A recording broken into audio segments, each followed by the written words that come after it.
Bingo Blitz rules. If your bingo has ads in it, That's not a bingo. if it doesn't have the coolest tournaments, mini games, and the most breathtaking design, Nope, not a bingo. if your bingo moment makes you feel so excited that you just want to burst in joy and scream out loud, bingo! Sorry, so you're playing... Bingo Blitz? Now that's a bingo. Go for a world of excitement with Bingo Blitz, the #1 free bingo game. Download Bingo Blitz and play for free. Now that's a bingo. Hi, I'm Jennifer, a co-founder of the Go Kid Go network. At Go Kid Go, putting kids first is at the heart of every show that we produce. That's why we're so excited to introduce a brand new show to our network called The Search for the Silver Lining, a fantasy adventure series about a spirited young girl named Isla who time travels to the mythical land of Camelot.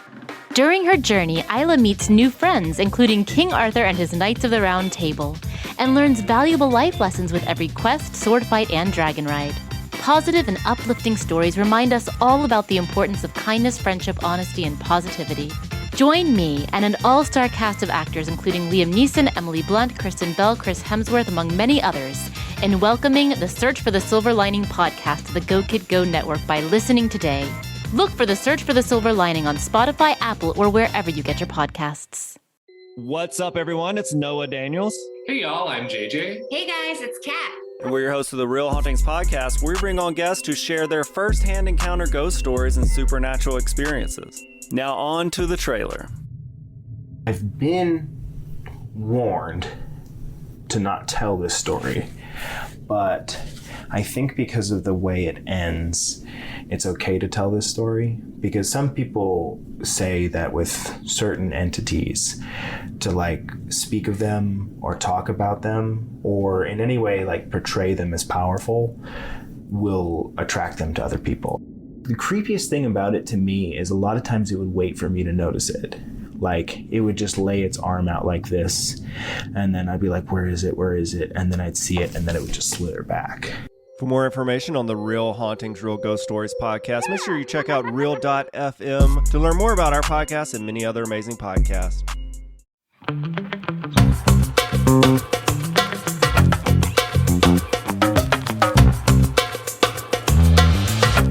Hello and welcome to another episode of Don't Blame Me, where we give you wonderful, amazing life changing advice. Woo! I'm cold. Did you get a blanket or a sweater? No. I'm cold in your heart. I'm just gonna live it out because I've been cold for the last 2 hours. Cold breeds comedy. And we're making a sitcom here. Slapstick sitcom. If you want to watch the video version, where you can see all of the physical comedy that goes along. Wow! Oh my goodness. She does her own stunts, ladies and gentlemen. Check out our Patreon. Watch the video version. You can also hang out with us on our live streams we do twice a month. And by the time this is out, we will have done the live stream where TBD, Melissa might have been making the pickle sandwich. If you want to hear more about that, what do we talk about? Was that Friday we talked about that? We talked about it last Friday. Okay. So we're still thinking about it because it's only been mere minutes for us. Mm-hmm. But if you didn't hear that, just know the call to action is if you make a pickle boat, which is a pickle with not all the innards scooped out, but some, and you make that as a sandwich, please send us not only a review, but a photo. Right. It is my wet dream. It's going to be life-changing. I know it is. I can't wait. Oh, my gosh. I'm so excited. But anyway, this is a podcast, of course, hosted by, did you already say our names? I don't know. Say it again. Okay. Hosted by me, Melissa Diamond Mont, and she. It's a Megan Thee Stallion song. Megan. My namesake. I know. Megan. I was going to say your last The name. horse. Megan the calf. Megan the hobbit. Megan the... The stallion did say the requirements for a stallion is just to be tall. So I know, but I think her requirement is 5'10" over. And I only look like I'm 5'10". Next to me. Well, it is crazy because everyone thinks like I am tall. I'm between probably like 5'8", 5'9"-ish, but I look taller than I am. And even people who are tall, who will be like 5'10". They're like, you're my height. And I was like, no, I'm definitely like at least an inch shorter than you. But I think it's just proportionally. Yeah. I look stretched out, very Gumby. Megan Rinks. Hi. So this is a podcast where we're going to give you advice. So you've got to catch up on hacks because there's a great Gumby joke too. I'll catch up. Yeah. I've been watching some of the press they've been doing, and it's reminded me that I was like, oh, I really like this show. I should get back into it. Good. So good. Yeah, just get over that one episode and then you're yeah. fine. That I don't think we needed that episode. It went too far. It was like, I think like it was wonderfully acted, and like I wasn't expecting it, but like it was just too much for me personally. I was just like, where did this come from? And it's not changing the course of the show. It's just like, and we move on. And I'm like, okay. Yeah. It's too much for me personally. So if you're going to watch the show Hacks, everyone, just check out that website, like Does the Dog Die, before each episode. Because there's one that I would say there's just one episode. You can almost just season. skip just skip the first half. Like that, and then you're fine. Or the first like 10 minutes. Yeah. Anyways. So yeah, we're going to give you some advice. It's a call-in advice podcast, but it's also a write-in advice podcast. So if you want to leave us a voicemail, you can leave us one at 310-694-0976. International listeners, you can send us an audio message at meganpodcast@gmail.com. And you can also write in to that same email or do it in the DMs. So if you're going to do a audio version, keep it under 3 minutes. You can record that voice memo, or again, with the voicemail, we do ask that you write everything down, practice a couple times, so you make sure you're under the time limit and you're including all relevant information. And then the requirements for the written version is under 300 words, but for all of them, you have to be 18 or over, have your parents' permission. And let us know your age. Let us know your pronouns if you would like. We need as many details as possible that are relevant for us giving you the best possible advice, because we want to give you the good advice, but you have to give us the pieces of the puzzle so we can do that. So that's why we recommend writing it down and reading it to yourself and out loud a couple times so you can figure that out, especially if there's like history. We need to have like a good rule of thumb is like, if there's a long backstory of being like, oh, we have all this beef, give us like the 3 bullet points of like what the 3 biggest bullet points of like what the beef was about. Mm-hmm. Like one time they did this, then they did this, and then they did this. So, you know, paint the characters for us. And yeah, anything else? No, that's good. We have lots of other podcasts too. If you are listening to this for the first time and you're like, damn, I like these broads. Well, buckle up. We've got a lot of other shows for you. We release podcasts Monday, Tuesday, skip Wednesday, Thursday, and Friday. And they're all over the place. Personality-wise, vibe-wise. I would say nothing falls into like the sad or scary genre, but it's all fun. We're fun. Sometimes the calls can be a little scary, but we try to amp it up. And when I say sometimes, once every 3 months. Yeah, and then just know that the ones that are really scary, we protect from all of you. No. There's one that Melissa and I will never forget about that none of you will ever hear and none of you have heard. The only people who heard this was law enforcement. And we don't even like cops, but I said that. Unfortunately, this is who we have to tell. Yes, because there was no one else to tell. Yeah. Well, well, I can't stop thinking about the pickle sandwich. No, me neither. And we have to stop talking because like that's all I can think about. Like at least you have it there, don't you? It's already arrived. No, it hasn't. I was ordering it after, so I wouldn't be fiending for it too much. Well, we already are fiending for it. We are, but like if it was in the other room. No, the way that I'm going to make Montz take me to the grocery store, and I'm going to just sit there or stand there with my hands behind my back, wandering around the aisles going, I'm going to pick my perfect pickles to make my perfect little pickle boat sandwich. I want it so bad. A burger on it too? Anything. You could give me... I've been putting pickles in everything I've been making recently too. And so it's like... That's how I know it's starting to get summer. My pots is like, sodium. Give us salt. Okay. We gotta move on. All right. First write in.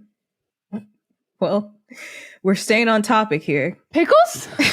Hey, Eminem. So I am in a pickle. Oh my God. We can't get away from it. Oh my God. All we want is a pickle and a pickle boat.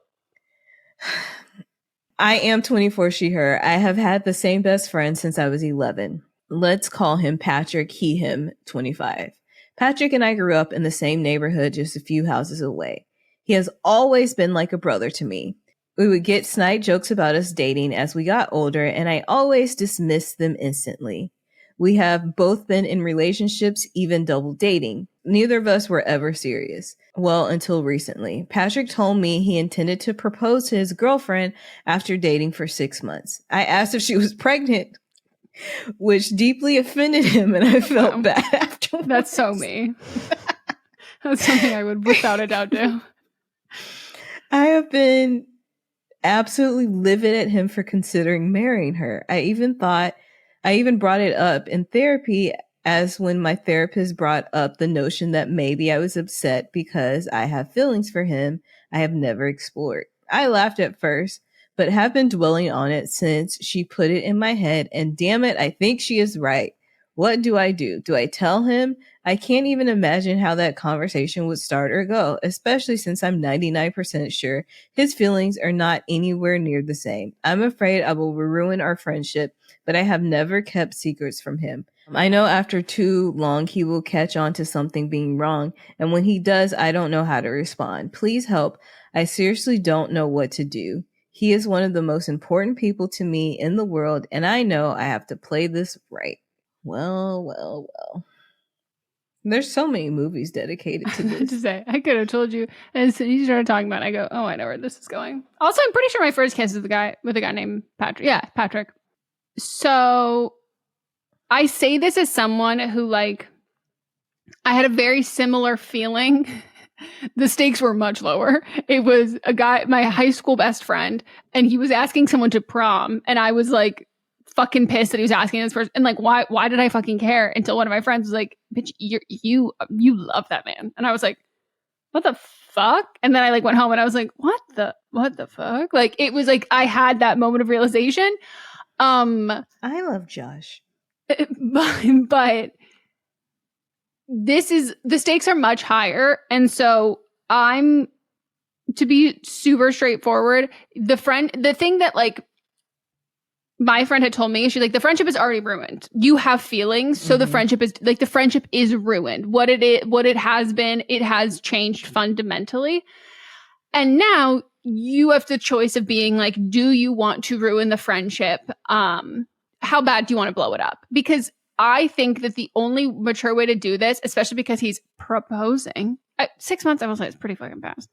But Is like, she pregnant? Yeah, no, I think, honestly, I do think it's a valid question, but unfortunately, I also have a hard time with inside and outside thoughts. I would have said it out loud. But, like, I mean, the writer did say it out loud, but like... No, I know, but I'm saying I would have also... I feel like if this is your best friend, that would be the first question. If my friend got proposed to 6 months in, I would go, are you pregnant? Like, like, that's crazy. Like, that's a lot.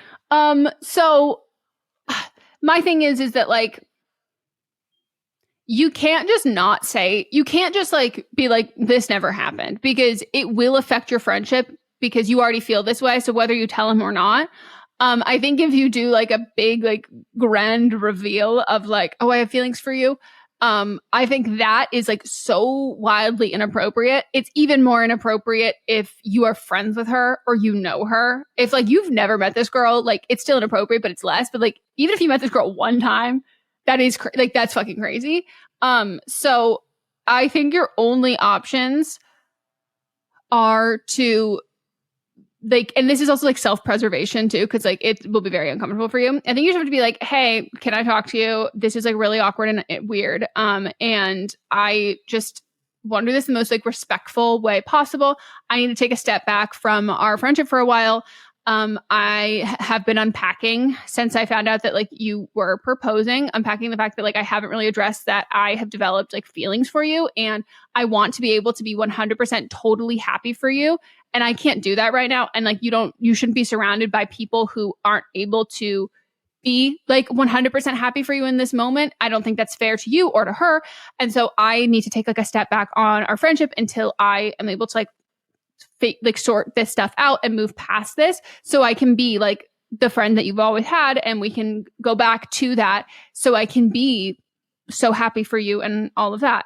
That's it. And it's not like, do you like me too? Like, I think that's the most mature thing. Cause like, sure, let's say he's like, it is a movie and he's like, stop the lights. Like, I've actually had feelings for you the whole time. I just like, thought I never had a chance. So I moved on. She doesn't mean anything to me. So like, it gives you an opportunity. Like, it doesn't rid him of doing that. It doesn't rid him of saying, you're not putting words in his mouth about his feelings. So like, on the chance that he wants to boombox it outside your window, there's still an opportunity for him to do it, but it is not proposing a question which is an inappropriate question to ask because it doesn't validate his relationship. If you're like, oh, do you have feelings for me? Like, that's just super inappropriate. And even if he did have feelings for you, it is, could even turn him off from that because it doesn't respect his current relationship.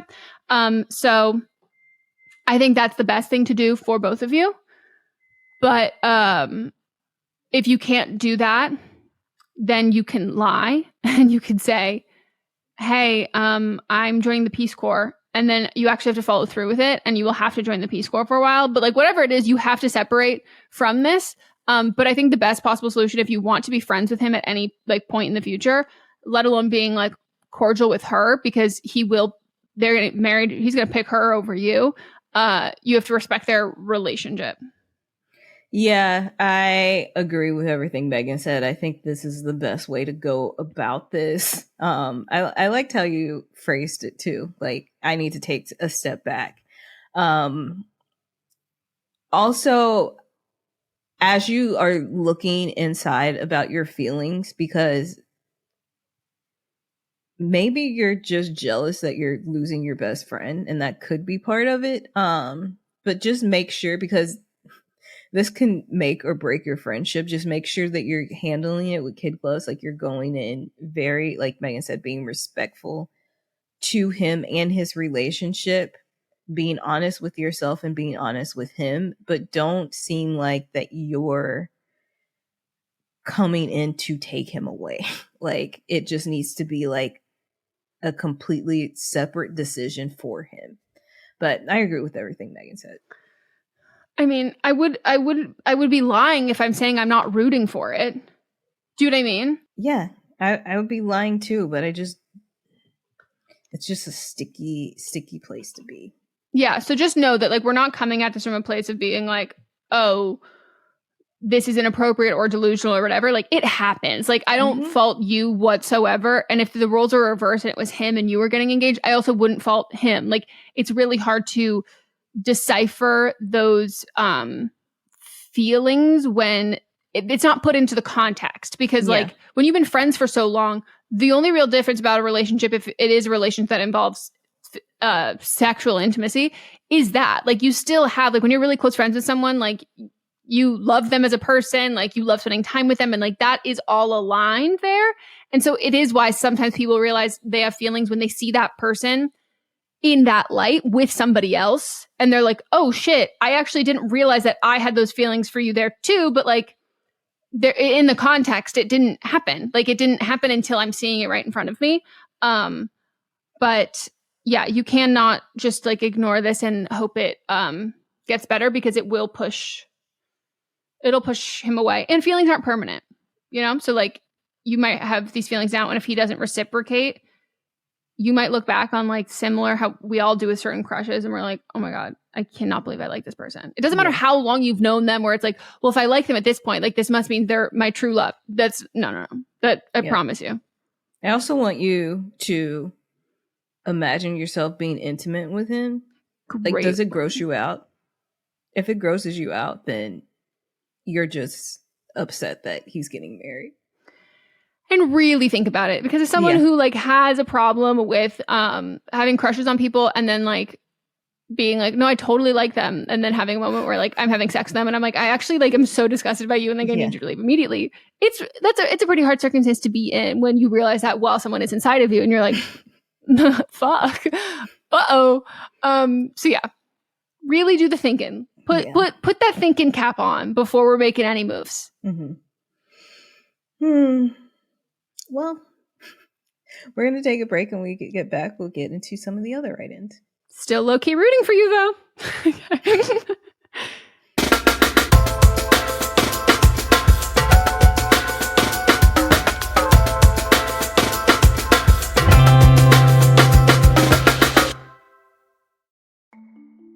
As a podcast network, our first priority has always been audio and the stories we're able to share with you. But at Realm, we also sell some pretty cool merch, and organizing that was made both possible and easy with Shopify.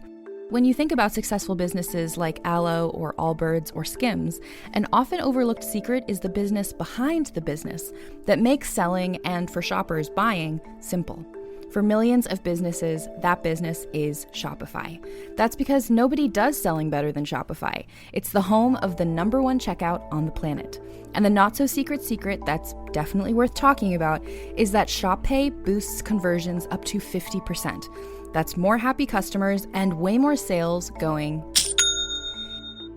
If you're hoping to grow your business, your commerce platform better be ready to sell wherever your customers are scrolling or strolling, on the web, in your store, in their feed, and everywhere in between. Businesses that sell more, sell on Shopify. Upgrade your business and get the same checkout we use with Shopify. Sign up for your $1 per month trial period at shopify.com/realm, all lowercase. Go to shopify.com/realm to upgrade your selling today. Shopify.com/realm.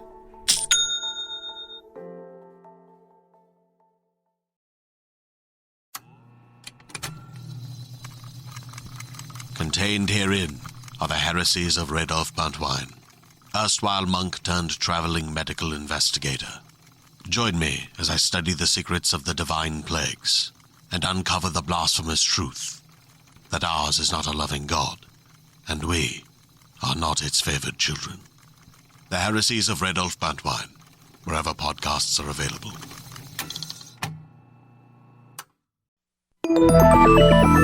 With something like 5 million podcasts, finding a really good one can take a ton of time. So let me recommend one. It's called Something You Should Know. I'm the host, Mike Carruthers, and in each episode we discuss topics that can be really helpful, like how to read people better, the psychology of crowds, or fun things like the story of Legos, or why you probably wouldn't be here if it weren't for horses. Something You Should Know is the name of it, wherever you get your podcasts.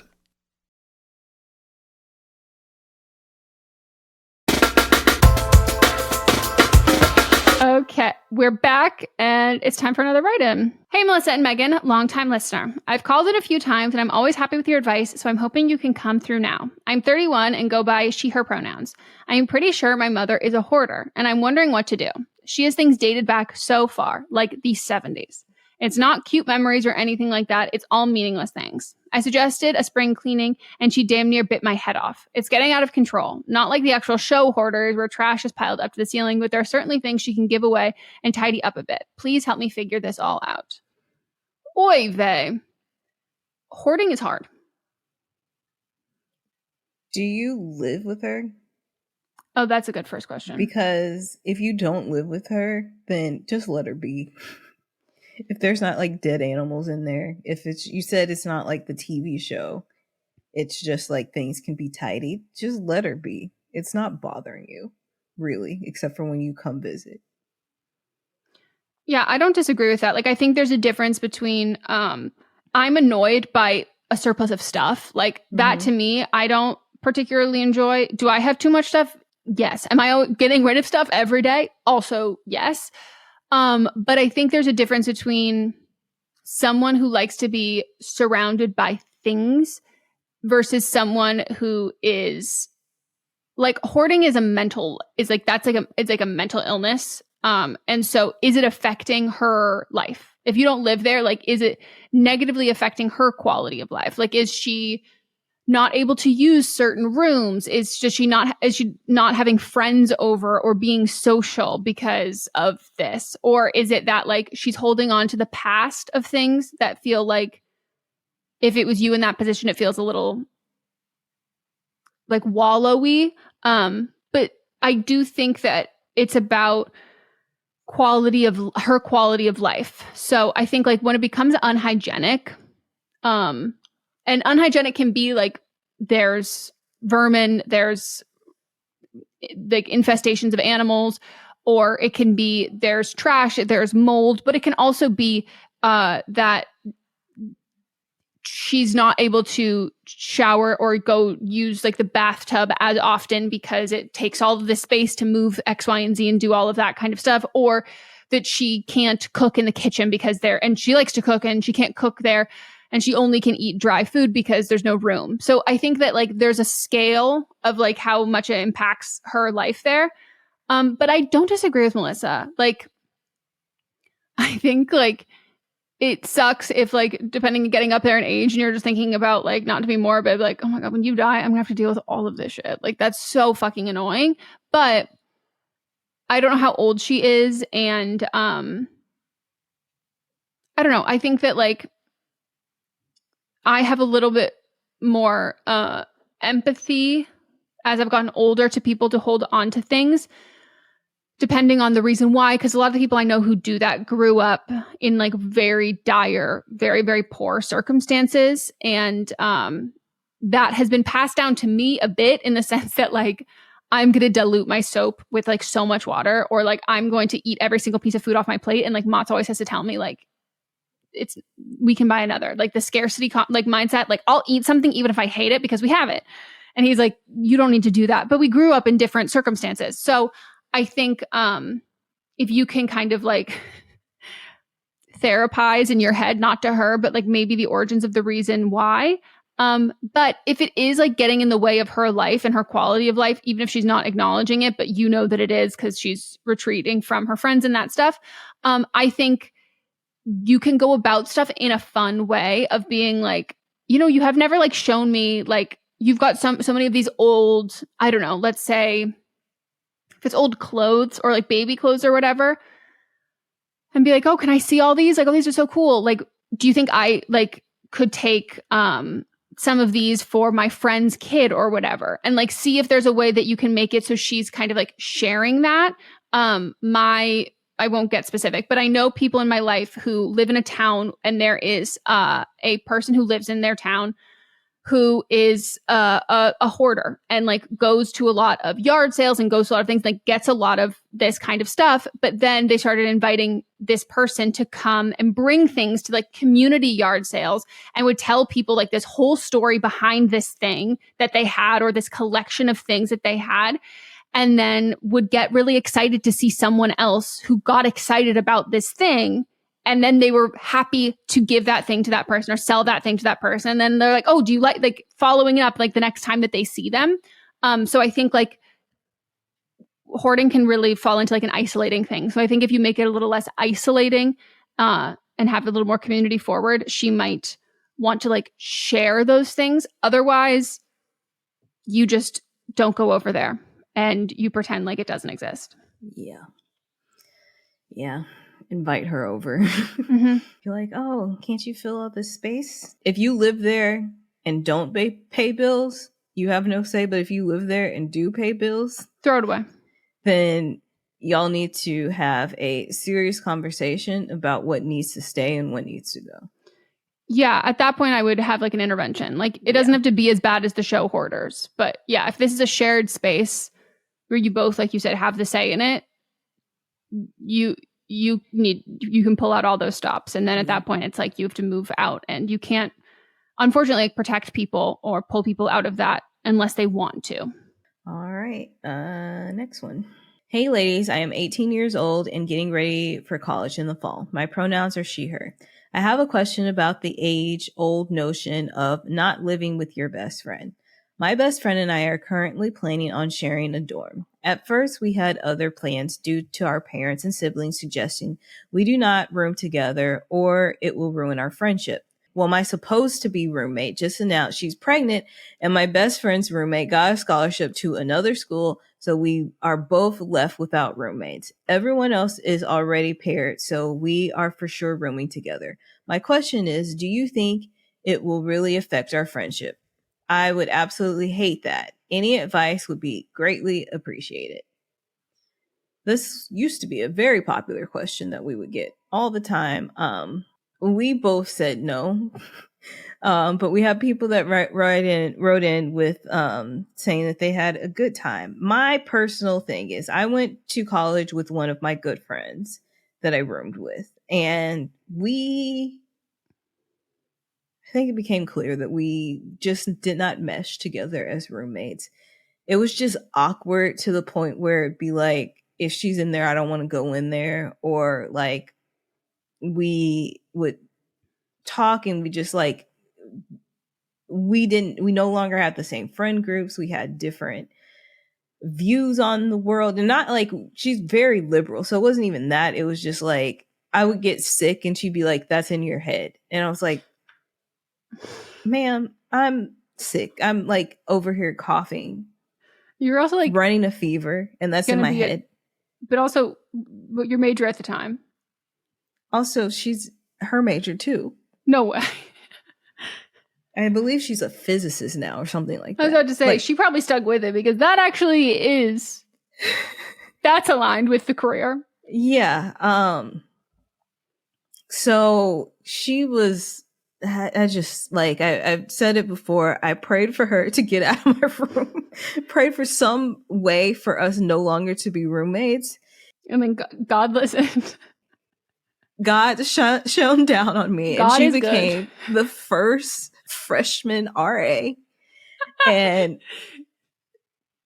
somehow in the middle of the school year, she was gone. And they were like, it wasn't even the middle of the school year, it was before the first semester was over. So she got to move out, became an RA. I had the whole room to myself. And they kept saying, when we come back in the spring, then you'll probably get a new roommate. No one ever came. So caller, do you believe in God? Room. Right. Do you believe in divine intervention? Do you have faith? Let me tell you about my friend. Jesus Christ. But I would say room with a stranger before you room with your friend. Yeah, I think the issue is like it doesn't seem like there's any other option right now. And so here's what I would say. Yes, Melissa's right. We've said over and over again, do not live with your friends. We both have had downfalls of ending of friendships in that way. But I think like if you know that there is a risk that this will ruin your friendship, if you both need to have that discussion ahead of time, and that needs to be at the forefront. So I think that like it really fucks up when people are like cocky, being like, everyone says you can't room with your friends, but like, we're not like that. Like, we're not like everybody else. Like, we're going to be fine. And so it becomes like it's a moral failing when other people do that. It's not like a circumstance thing. So like those people don't put precautions in place or really talk about it or think it through or do whatever. I think the fact that you've both tried to do every other option, and if it really is your only option to live together, then I think it needs to be like okay, this is just a 1 year thing because I love you. You're my best friend. I don't want this to be like lost or ruined. So like, let's come up with not only a chore chart, but like, you know, how much alone time do you need? Like, if you like, are you someone who because like for me, I need alone time. That's alone time and someone else is around, but I also need alone time when no one else is around. So like, I don't even want you in my room. We could be silent together but I will still feel like I have to perform. Mm-hmm. And so be super transparent and honest with each other. And it's like, okay, what if something I did, what would really hurt your feelings? And like really go through all of those things and like put up all of those precautions, all of those roadblocks, everything like that. And then commit to the fact that you will only do this for a year. And I think like if you have it on like the forefront of being like, if you're thinking about like, this is going to ruin our friendship, I think it's the opposite of manifesting. And I think it will make you more cognizant of it, that it's like a dire need. But I think if there's any other option, living with a stranger is better. Like it just, it is. And it's like, it's not even like I can tell you like the way that your friendship will end, because it's not all the same. It's just a matter of it's kind of like, and I'm not a twin, but it's kind of like how I would say if identical twins roomed together and went to, like, you become attached, you become an entity, you become associated with somebody else. and to feel like you bear the responsibility of how someone else behaves and kind of acts, that's kind of like, get your girl. Like, what does she do? Like, it just becomes like pressure about how you perform at school and then how someone else does, and then running things by someone else. And if you meet new friends and someone else doesn't get along with it, it just becomes like, it's not just, you don't get to choose everything yourself. You don't get to have an independence. You have to run it through someone else who you also care about. So if you don't agree with them, that becomes difficult because you're supposed to side with them because like that's the friend you've had for so long. The dynamics are just awkward. And the part that makes it the most awkward is the fact that you are friends. And so you don't want it to ruin the friendship. And so the biggest mistake is people just, you don't say anything. So you just like squash it down because you don't want it, but eventually it can. So I just think there's totally a chance that you could be like the unicorn of this. But I think if you don't want to run the risk of it, try living with strangers. And then I'll say after that, if you want to live with your friend sophomore year, that's much better success rate. Move off campus. Yeah. Also, like another thing going in, like moving in with your friend sophomore year, freshman year, a lot of people don't stay friends with their high school friends. Even if they've been friends like their whole life, they don't stay friends. And so if y'all make it through freshman year, then you're good. Yeah. And like people lose their friends that even if you didn't room together, like it's just, it becomes like a lot of people want to be a different, like they want to, if it's a new them, and that's not a bad thing at all, Right. But it can feel like you're being attached to something that you maybe don't want to be. And it's not like personal against them. But yeah, I think like freshman year is the worst time possible. And we say the same thing about like a relationship. It's like living with a high school boyfriend. It is the same thing living with a high school friend. It's like living with your high school boyfriend while you're at college. Yeah. It limits you. And I think if you're both aware of that and you go out of your way to make sure it doesn't, I think your friendship will probably still change a bit, but if you have to, you have to. But I think like the much better choice always is going to be room with a random. And even if you hate that random person, that makes your friendship with your friend closer because you're like, oh my God, I have to fucking get away. Yep. And doing that, and then you can live together the next year. And statistically, it's just like, think about it's like dating for 6 months versus dating for a year before getting married. My sister Melanie, she roomed with one of her very good friends, but not her best friend, best friend, who she also had known since they were like, her best friend lived. They'd known each other since they were like in first grade or something. And so like it worked out, like her and her roommate freshman year, like a lot of them still remain, I'd say 3 of them all remain friends. But then after the freshman year, she got an apartment with her best friend and some other friends too. So that helped. Yeah. Living proof that it can happen. It also like it makes you feel like you've earned it in a way that like you've gone through the roommates. If you didn't like, you're like, oh my God, I'm so happy to kind of have gotten here. But like, it's like moving in with a partner too early. Like it's statistically, it's not like this friendship will inevitably end. It can make a friendship end that doesn't have to end. Yeah. And that's the hardest part. But congrats on getting into college. All right, we're going to take a break.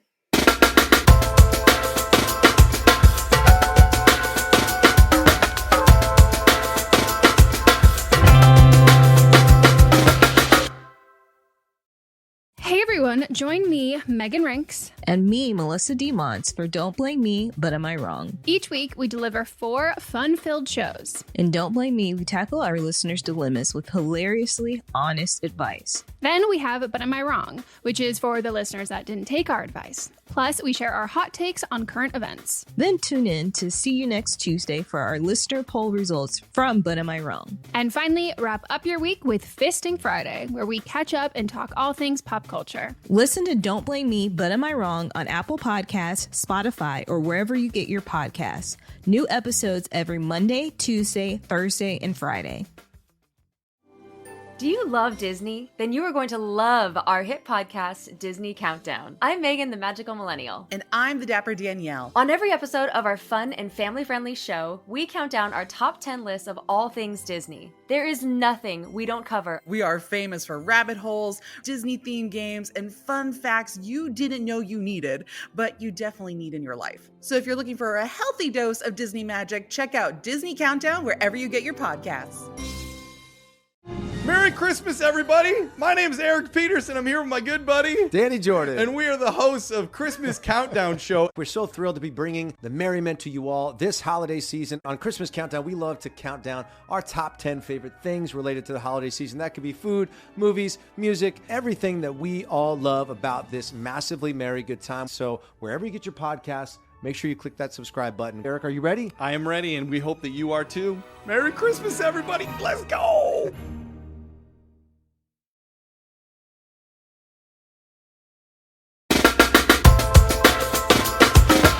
We are back, and it's time for Don't Blame Them, right? Don't Blame Them is where y'all write in and share your thoughts and feelings on things that you heard on this podcast that could have been personal experience or you just heard it in the streets. You were walking down the streets and you said, first of all, J-Lo, running them. Second of all, heard some whispers, gotta call into the podcast. This is a Don't Blame Them for the girl asking about getting married at 19. My boyfriend and I started dating at 18 and we're 23 now. I know I want to marry him, but I know it's not going to happen right now or anytime soon. Marrying him at 19 would have been such a horrible idea. We have grown so much together over time. We live together and have a cat together and pay all of our bills together, but I know we don't need to get married right now because we aren't as established in our adult lives as we want to be. I just graduated and will probably move when I get a job in my field, which my boyfriend is down for. I'm still on my parents' insurance and I was on their financial aid until graduation. It's okay to know that you want to marry someone this young, but there's no need to actually get married right now. You have so much growing and learning to do. Doing that together is fine, but through the growing, there's always a chance your lives end up in completely different places. Beautifully said. That was so well said. Thank you for sharing. And I think it's so great to hear it from someone who's not, a lot of people like listen to like, quote unquote horror stories of being like, well, that would never be us. And people are like, oh, we did this and it blew up in our faces and like it was horrible and a mistake. But then from someone who's like, oh, we're choosing not to do this and we're still together and we're still happy. Mm-hmm. I think like, because for a lot of the time, I feel like people hear the alternative is not that. It just feels like we get married or we're not together anymore. So thank you for sharing that. And I also can see that your picture and the way that he's looking at you so adoringly. Obsessed. He's obsessed with you. I love that for you. All right. Here's the next one. Hey, writing in for Don't Blame Them for the caller whose boyfriend won't let her talk to guys / extreme jealousy issues. Trigger warning abuse. I 100% agree with Eminem. As someone who left an emotionally abusive relationship recently, this was the first warning sign. I tried to help him heal his wounds of his insecurity. It made sense to me based on his past. All my best friends are guys, and I felt so isolated. I completely lost who I was, and I felt so anxious all the time. Any new coworkers, people I met, were guys that I wanted to tell my partner about, but felt like I was walking on a minefield. It's not worth it. The amount of work I have to do on my mental health after a year of this sucks. You deserve someone who supports your outgoing personality and will actually talk with you through conflict. I hope everything works out for you. I'm so sorry that you went through that and still mentally going through it. Thank you for sharing, and I hope that the first person that submitted heard that too. Yeah, I hope anybody who's in a relationship like that, like, I think we all think that like we can handle something differently and like, oh, I'm built different, like I'll be fine or whatever. Or like regardless, well, the relationship will end. But like people can do damage to you that like you then carry with you to the next relationship. Like that baggage and that trauma, and then things that like still stick with you in your relationships with other people. So that's really good advice. And I hope people take it, but it's very hard to when you're in the thick of it. Yeah. Speaking of, I saw this TikTok of this girl who I like wish it was a fucking joke. She's like talking about like story time of the time that my trigger warning for abuse, story time of the time that like my then husband tried to kill me. And at the end of all of this, she like makes like a follow-up video or whatever. And like I'm looking at her page and like almost all of it is her talking about just like all of his things of like, you know, like just like being in an abusive relationship, all of these things. And a lot of it's like present tense. And I was like, okay. And so he is like, they're on a car ride and he's like just losing it. And she's like, I think it might be spiritual warfare. And I went, oh God, this girl's going to still be with this man. Her next follow-up video, the man, he has threatened to kill her. He has like told her that how he was going to do it and that he's going to get away with it. She is like, I'm praying for him and I'm praying for salvation. And like, you know, I hope he can get that clarity and we can move on from this and we can be back together. We can reconcile. And she's so fucking young. And the whole thing that's so traumatizing, I'm like, oh my God, even if this man pretends to have done this, you have made an entire TikTok account with his face, showing him, talking about him and how he has abused you. You've embarrassed this man. Mm-hmm. This man is going, regardless of what he says, how he feels. Statistically, we have so much fucking research on this of like when someone does X, Y, and Z, what happens then? And seeing it and then specifically seeing, thankfully, it's mostly comments of people who are like me being like, get the fuck out of there. And then I was like very appreciative to see people who are also Christians, because I'm pretty sure she's very Christian, who are saying things like that, regardless of what our belief system is, like that man, and like they say things like that man has the devil in him and he's not getting that out. That is not your responsibility. You need to get far away, even if he says he's fine. And so I was like, thank you for speaking her language, because that was like so horrible. But even seeing a couple people being like, oh, I'm in the same situation, praying for both of us. And she's like, me too, girly.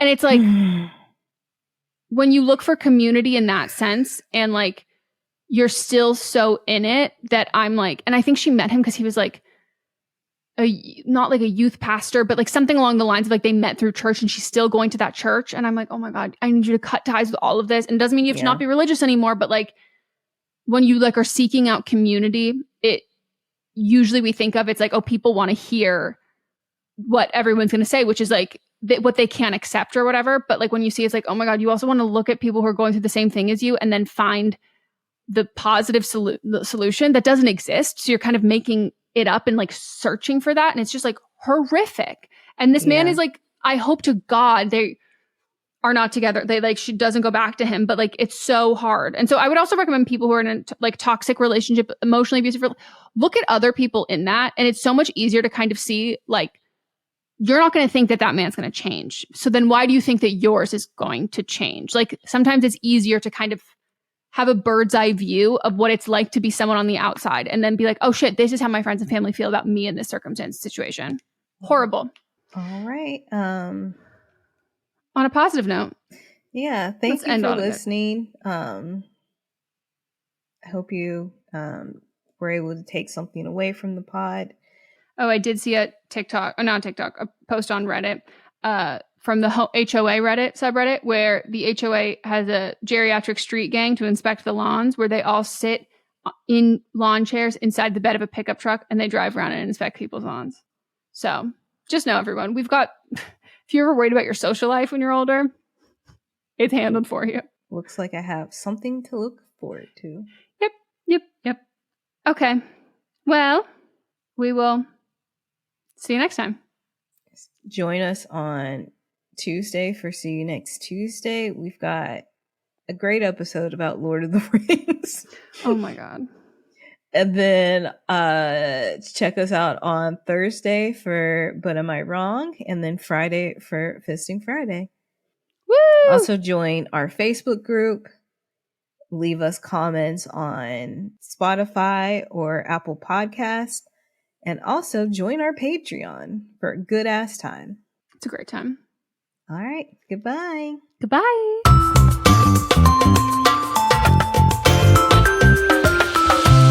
Don't Blame Me is a production by me, Megan Rinks. And me, Melissa D. Montz, plus Diamond Imprint Productions. Post-production sound and editing by Coco Lorenz. Production assistance by Melanie D. Watson. And music by Giacomo Picasso and Ryan Hunter. Welcome to the small town of Chinook, where faith runs deep and secrets run deeper. In this new thriller, religion and crime collide when a gruesome murder rocks the isolated Montana community. Everyone is quick to point their fingers at a drug-addicted teenager, but local deputy Ruth Vogel isn't convinced. She suspects connections to a powerful religious group. Enter federal agent V.B. Laureau, who has been investigating a local church for possible criminal activity. The pair form an unlikely partnership to catch the killer, unearthing secrets that leave Ruth torn between her duty to the law, her religious convictions, and her very own family. But something more sinister than murder is afoot, and someone is watching Ruth. Chinook, starring Kelly Marie Tran and Sanaa Lathan. Listen to Chinook wherever you get your podcasts. Hi, I'm Jennifer, a founder of the Go Kid Go network. At Go Kid Go, putting kids first is at the heart of every show that we produce. That's why we're so excited to introduce a brand new show to our network called The Search for the Silver Lining, a fantasy adventure series about a spirited young girl named Isla who time travels to the mythical land of Camelot. Look for The Search for the Silver Lining on Spotify, Apple, or wherever you get your podcasts.